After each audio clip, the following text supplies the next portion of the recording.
So one of the biggest challenges about business is when you work with your own family. And you hear two different schools of thought. Somebody says, there's a group of people that say you should never, ever, ever work with your family. Never, ever work with your family. And then you have folks that say, I love working with my family, but there's a formula on how this works. Look, I'm going to tell you from personal experience, the first time I worked with my family, I made every single possible mistake you can make. And I failed miserably, is when I failed miserably. My sister and I were in business together back in 2003 or 2004, and it didn't work out because I was not mature enough as an entrepreneur to be able to work with family. I made so many different mistakes, and over the years progressing, and now my sister and I are back in business together in different types of a role, and I'll explain all the different parts and how you go about doing that. She does very good for herself. She runs her own financial practice out of Valencia, California, has her own office. Her and her husband, Siamak, Poland and Siamak. Matter of fact, you can go online and look up some of her content. What would it be under? Would it be Polet Sabatimani, words of affirmation, something like that? You can see what she does. We'll put a link on the bottom as well with that. But how do you work with family? So let's start off. First of all, there's different roles when you're working with family. The most common role that you have may be a brother and a sister starting a business together, and it's 50-50. So it's financial business partner. That's one. The second one may be a father hires a son to work for him. A brother hires a sister to work for him as a home office support employee. Then it's, a sales relationship. You're working on the sales team, selling a product, et cetera, et cetera, et cetera. I'm going to try to explain every one of these points that I have on how to make that relationship be better and where the mistakes are commonly made. So that'll help out on each one of these relationships, how to go about doing that. So let's start off with the most important thing. Number one, the place where the biggest mistakes happen. The place where you hear brothers and sisters never talking to each other, brother and brother, mom and dad, son and father, uncle and nephew, they don't talk to each other anymore. It comes, number one, is money problems. Financial problems is the one thing above everything when you work together. And unfortunately, I have friends who have businesses, and one of the individual that I was talking to, he had a relative that was working inside, and it was a cash business, and every month he got caught stealing cash and ended up being very big turmoil because then the other person was working there and they had to make something work, and that person had to go. And then, he was frustrated. He was furious on what that happened and how that took place. And you hear, I don't want to do business with you anymore, and it's a buyout, then it's this person. It's very problematic when it comes down to the money. So what do you do with the money part? A few things. One, when it comes down to money, everything's about accountability. Everything's about accountability, and there's normally a neutral person to help manage and finances. For instance, imagine if me and my brother run a business together and my wife handles the finances. He doesn't like the fact that my wife handles the finances because he may see what's happening here, and there's a little bit of concern there. Well, we need to make sure someone neutral runs the finances instead of having somebody running the finances that's on one side. Now, if it's two brothers and a sister runs the finances, that could work because she's right in the middle. She's not going to favor anybody. It's a neutral character. You may get somebody that's a non-relative that runs the finances. Another thing, lending money to family members is probably, in my opinion, one of the worst things you can do when you're in business with family. I highly, highly, highly discourage lending money to family. My rule of thumb with money has always been never lend, always give. Here's why. The reason why I don't believe in lending money to family is because I don't want to go to a Christmas party, seeing a sibling, seeing a brother, seeing an uncle, seeing my child, my son, saying he owes me $3,000, he owes me $30,000, and while we're having dinner, say, hey, when are you going to pay me my $30,000? I don't want to be a bill collector with family. It typically, and the other person is like, man, I'm sick and tired of every time I see you at a birthday party, you ask me about money. So I made a rule many years ago where I said, I don't lend money anymore. I generally don't lend, period, to family. But if I do, I give 10% with no expectation of the money back. Meaning, you want $10,000? I'll consider giving you $500, but you never need to give that money back to me. That's my motto when it comes down to money. So money's typically the problem that you have. The more accountability there is to the money side, the less problems you're gonna have. The more the money side is something that someone is leaning towards one side, you're gonna have some problems that are gonna come up later on. Next one. From the beginning when you work together, You got to manage expectations from the beginning. From the beginning, you're working together with that family member. You got to manage the expectations. Listen, my wife and I, we work together every single day. I'm a big fan of an advocate of having couples work together at the home office and in the field.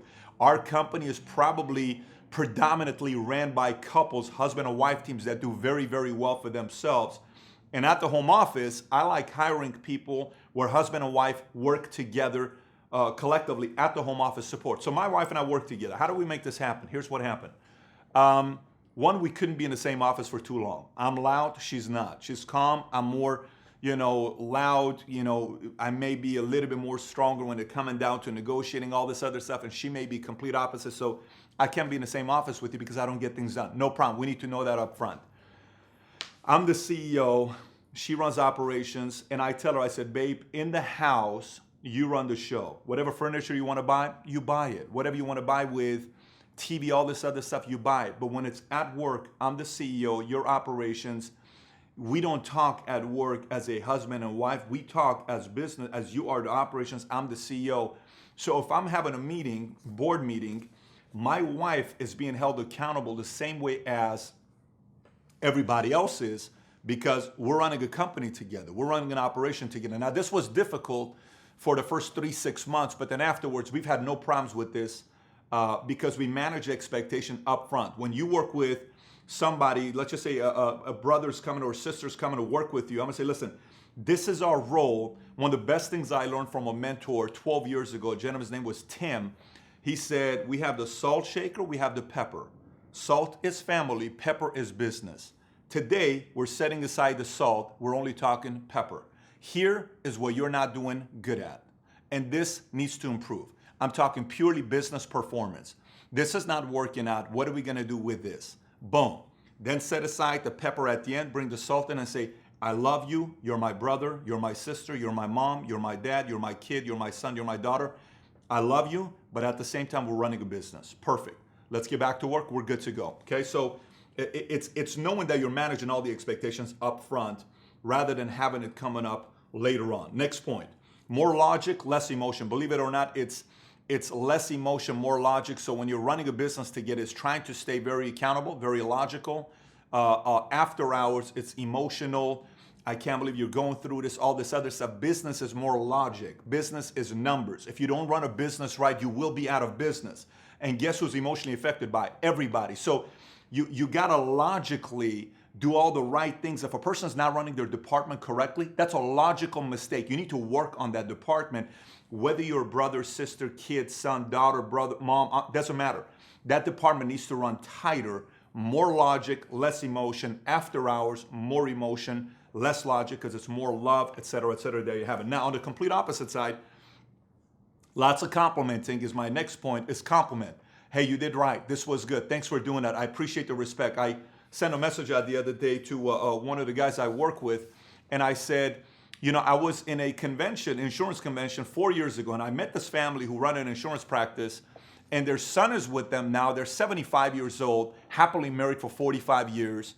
And I said, hey, how is it that you have your son in the business, your wife is in the business with you, you guys run it together, you're happily married, your daughter-in-law's in the business, your daughter's in the business, your daughter's husband, which is your son-in-law's in the business. How did you do this? How did you make this work? He says, there's 3 words we use at our office all the time. Please, thank you, and you're welcome. Please, thank you, and you're welcome. Sometimes family, when they talk to family and you say, can you get this for me? We get it for them. We don't say thank you because it's family. You're supposed to do it for me. No, that's not feeling appreciated. So thank you, no problem. You're welcome. Could you please get this for me? Yes. So it's the etiquette, compliment, communication that you're having with each other as well. Next point. Typically when there's an issue, let's just say a partner or one of the relationships, boss, son, somebody like that, when there's a challenge that takes place, it's always good to have a middleman that comes in between to saying, hey, what's going on over here? Let's bounce this idea off you. Here's what I'm thinking about. Here's what you're thinking about. Who do you think is right? I like 3. 3 is a good number. So if 2 people are partners and they're relatives, the third one shouldn't be a relative. One of the best examples is one of my good friends. They run a transportation company, and let's just say they run a very, very good transportation company. They do a phenomenal job. There's 2 relatives and there's 1 best friend. The best friend tends to keep everybody honest. Now, The way they work is there's always a mediator. Hey, I don't think you're right on what you did. I agree with him because of XYZ. I agree with her because of XYZ. Okay, fair enough. And no one's, feeling I'm too sensitive. I can't believe you took his side, her side. No, because it's a neutral character that sometimes we all need to be called on and says, you did not do the right thing. And we move forward with that. It kind of helps all the relationships staying together. You may have questions about that. If you do, I'll address them because we're doing Facebook mentions while we're doing this. And at the end, I'm going to do some Q&A. We got some people that are watching this while we're doing this as well. Okay, so next, no favoritism. People will say, well, when my sister first started working with our company, they said, Pat's going to favor her. Pat's going to do this. Pat's going to do that, because it's his sister. And you ask my sister will probably say, Pat doesn't favor, he's probably tougher on me. She may say that. I don't have favorites because in the world of performance, it's about results. Performance is about results. Now I want to see her win in a big way. I want to see family wants to see family win in a big way, especially when everybody's vested together and it's a healthy environment. But if you show favorites, then you're going to lose your relationship with the other people that have been with you for years, who have earned your loyalty, and you've earned their loyalty. And they may say, well, if he's got a favorite, man, I'm never going to win. You know how some of these companies that you hear the story, oh, I was there for 22 years, a good friend of mine, I was there for 22 years, I did very well. And then all of a sudden, he decided to give my job to his wife, and I lost the job. That's favoritism. I'm not a fan of that because when you do that, all the other people that are part of the company are going to sit there and says, this guy favors people. This girl favors people. I don't want to work for a guy that favors people. It's not healthy. It's not smart. It's not wise. It's not intelligent. It hurts every single person if there's favoritism towards somebody. It's almost like the coach being a father and you got kids, 12 kids that are playing for your basketball team, and you keep giving your son more time and he hasn't earned it yet. Everybody else is getting upset saying, why are you giving him more time? No favoritism when you're running with family.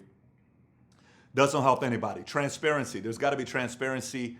When it's partnership, it's pure transparency. Hey, I'm not happy about what's going on with this. One of the things I love what Steve Alfred and Armin do is they are so transparent with each other. I've been in many of their board meetings, and when they have anytime I get a call and they want to have a real strong conversation because something's going on, they'll bring me in as a mediator, and we'll sit down and we have a conversation together. Steve's very good at doing this. But one of the things I admire about them and what they do, they're brutally honest with each other, not disrespectful. Brutal honesty doesn't mean you disrespect. They genuinely love one another. Like they would take a bullet, literally, they would take a bullet for one another. They know what I mean by that, sir, when I say literally. But they're brutally honest with one another. There is not a hidden anything like that. They're all brutally honest. You don't do this. Why don't you do that? And we used to come over here. What happened to those days? You used to work hard. You used to be tougher. You need to be. It's nonstop. And if you start that right off the bat, people's skin is thicker. I think sometimes partnership is too sensitive, worrying about rubbing people the wrong way, and business goes out of business. Do you want the business to go out of business just because you were afraid to call people out?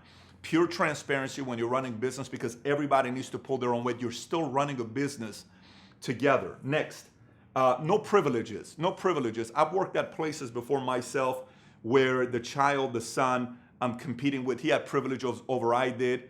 Or, you work places where this daughter has privileges or this brother has privileges. Nobody likes privileges. It's almost like the favoritism thing.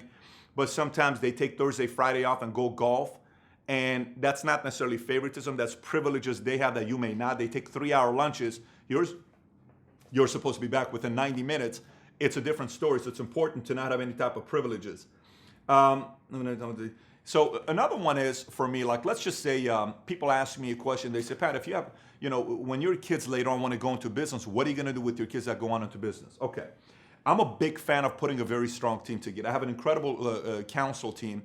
My attorneys, I really respect them. They're very good at what they do. I've spent hundreds of thousands of dollars of legal fees on attorneys that wasted my resources. These guys are professional attorneys that we have. They're more expensive, but they're professionals. I love what they do. Our accounting firm, I respect what our accounting firm does. The advisory board that I have around me when it comes down to operations, I respect them tremendously. Let's just say if my son was to want to work with me, he would never report directly to me. He just wouldn't. He would never report directly to me. If my son said, Dad, I want to go into business with you, and I want us to start a business together. It's his first venture. I may do business, some like financial services. He may want to come and work at the firm. If he's 18, I would generally have him go get another job and do some stuff. Or if he is going to work with me as an intern while he's going to school, He may work and report under somebody. There is no reporting to me at all whatsoever. If he decides to run a business, I may fund it and give him $500,000, but that business will be owned and ran and operated by the attorneys that I have, by the accountants that I have, by the board of advisors that I have, the advisory board that I have. They'll direct him. He's not coming to me for accountability, nothing. All the money accountability will go to him. So now if another person's working and it's a brother or sister, they decided to go into business with you, and you're mentoring them. Say in real estate, you're teaching your brother how to sell real estate, you're teaching your sister how to sell real estate. You could teach them how to sell real estate, you could teach them how to sell insurance, in our case, or financial services, but the direct report will generally not be myself, because I'd have somebody else do the direct report to challenge, push. The less of the challenging and the pushing is coming from you, if that's the role, not partnership. If it's partnership, everybody calls everybody out, but it's somebody that you may be an executive and the other person's coming to move up and become an executive. It's a better idea for them to be mentored and for them to report to somebody else, not you. It helps out with the relationship at the beginning stages, more or less, because as that person is going up in leadership, they realize how real business is. They realize, I need to have a thicker skin. I'm a little too sensitive. I'm a little too this, and we all get better. Every one of us gets better, and then eventually they get to a different level. Mario was talking about, he's gone through so many different interviews to find a personal assistant for me. And we're looking for an executive assistant right now, strong one. We have people that some want to fly in from other parts of the world, how do whatever it takes to be your executive assistant, et cetera, et cetera. Some are sending emails saying, I heard you wanted an assistant, I want to work with you. And we were sitting, going through some of the points. I said, there's one thing that will not work. If the person is an emotional wreck, it's just not going to work, because we're growing, we got things going on, it's just not going to work. And I said, sometimes it's good to work with somebody and they have to learn how to get a thicker skin so they know how to work with that type of an environment, then you bring them in. I'm more about that than I am more about all of a sudden getting somebody to work direct report to me, because I'm tougher to work with, because I'm going to push more, I'm going to expect more. And sometimes when you're tougher to work with and you push more, expect more, someone close to you may not be willing to step up to that. So it's good for them to go through a coaching, mentoring session until it comes down to you directly working with them. Everybody needs to earn their way up. Everybody in the company needs to earn their way up. That goes back to no favoritism. Now, managing expectation up front, that's all about from the beginning, explaining the difference and managing expectation at the front. Trust is very critical. Let's talk about trust. I'm about trust, and trust isn't something that's developed overnight. Trust typically takes a long time to develop, and trust isn't just financial trust. Trust is to know that I can trust somebody to mentor me and understand how I am as a human being and how I need to be spoken to and how I need to. Sometimes that trust takes a little bit of while for business. You may be having a brother or sister you've had for a long time, but in business, it's almost a new relationship that's being built outside of the personal family relationship that you had. This is a new business relationship that's being created, and you need to know that the new business relationship is, okay, I have a son. I love my son. I love my son to death. He starts playing for me. He wants to play basketball, but I don't trust the fact that he's willing to play at his level, highest level, and he doesn't screen. He's just a ball hogger. He's all about him. He wants a ball. That trust hasn't been built with the team yet. That needs to develop. So trust is very critical as you're working with family members to develop that to the next level as well. Long-term vision. Long-term vision to me is extremely, extremely critical. I like to sit down and whoever I'm doing business with, it's by far the easiest way to clarify the relationship. I like to sit down and say, hey, Mario, what do you want long-term? When Mario and I spoke many years ago, when Mario and I used to work together, I mentored him. How many years did I mentor you, by the way? What was 10 years. How long ago was it before you left and you came back for that 3-month period? Was that 6 years? Yes. At that point? Let's just say 6 years is what it was.